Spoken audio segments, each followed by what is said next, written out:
Akkam jirtu hordoftoota keenya kabajam.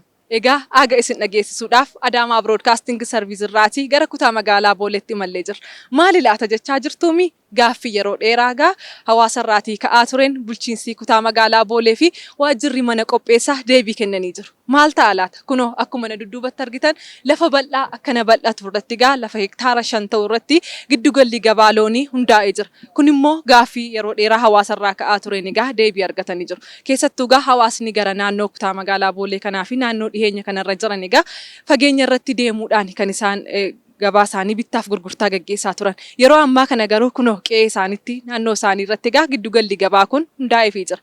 Maarree isinis kutaa magaalaa Boolee aanaa Gooroo zoonii Biiftuutti argamuudhaan guyyaa kibxataa yeroo hundumaa irratti gaggeeffachuu dandeessu.